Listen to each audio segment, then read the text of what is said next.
اتفضلي اتفضلي شكرا يا ارتاحي، دكتور، اتفضلي شكرا. احكي لي مالك. واضح من العيون اني عندك حالة انسحاب صلاتي حاد.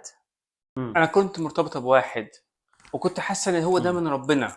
كل حاجه كانت ماشيه كويسه جدا وكانت ماشيه روحيه. امم وقعدنا نقرا مع بعض ونصلي ونصوم مع بعض، وقعدنا كمان نقرا كتاب امم في حدود العلاقات. يعني كنت بقول ده اوكي. هو ده الشخص اللي ربنا اخيرا استجاب وبعتهولي.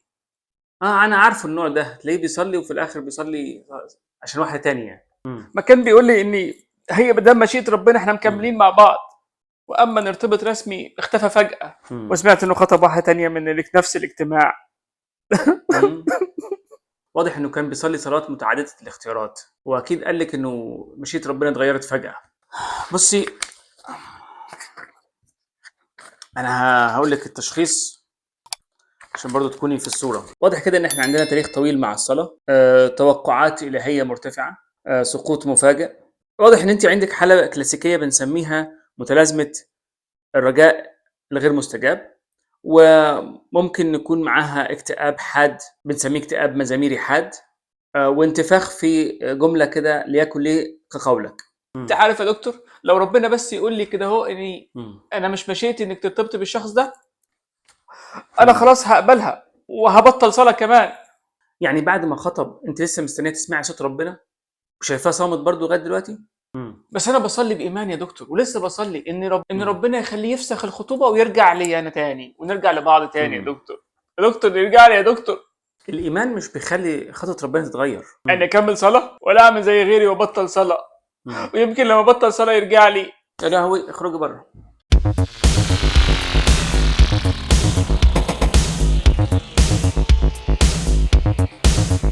ونقول مسا مسا على الناس الكويسة والمسهوكة والمتفزلكة. من كام شهر كنت بزور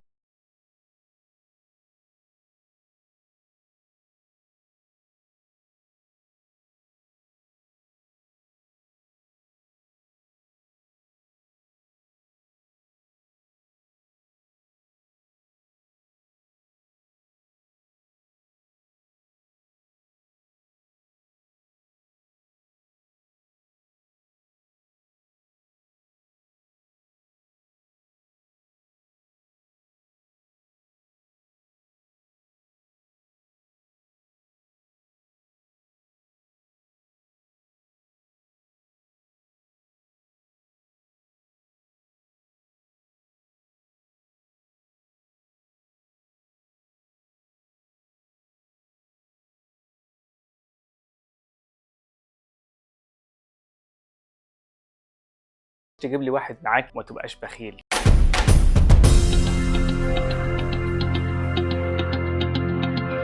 اهلا بيكم في تاني حلقة من حلقات برنامجكم فزلكة وشوية دردشة، واللي بنناقش فيه مواضيع روحية واجتماعية ونفسية.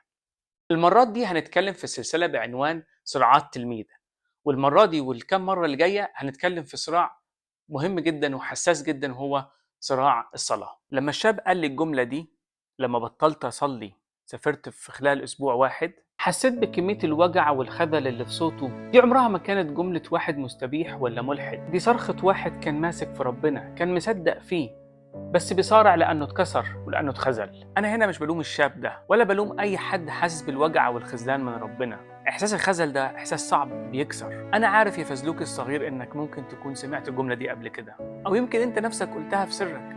هو أنا لما كنت بصلي الدنيا كانت بايظة، بس لما بطلت أصلي الدنيا مشيت لوحدها زي الفل. خليني أكلمك بجد، أنا كمان أحيانا بحس إن صلاتي بتخبط في السقف وترجع لي تاني. لحظة كده بتقف تصلي ترفع قلبك للسما فوق، وللأسف تلاقي مفيش رد، زي اللي برن على تليفون مقفول ويسمع الجملة دي كل مرة: الهاتف الذي طلبته قد يكون مغلقا أو خارج نطاق الخدمة، حاول الاتصال به في وقت لاحق. في وقت أنت بتصلي فيه مش عشان عندك إيمان، لكن عشان ما بقاش حاجة تاني تعملها غير الصلاة. بتكلم ربنا مش لأنك واثق فيه، بس بتتكلم وتصلي لأنك لو ما اتكلمتش هتتجنن. بتبكي بس ما بتبقاش عارف بتبكي ليه. بتبكي أكتر على اللي حصل، ولا اللي ما بيحصلش، ولا اللي مش هيرجع.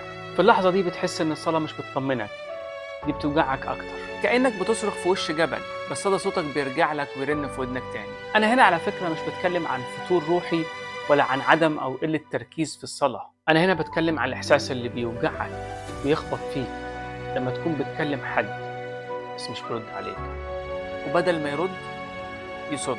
تخيل صوتك مش بس ما يتسمعش، ده يتصد. يعني كأني معمول لك بلوك، ولا دموعك ولا صلواتك ولا صراخك يتسمعوا.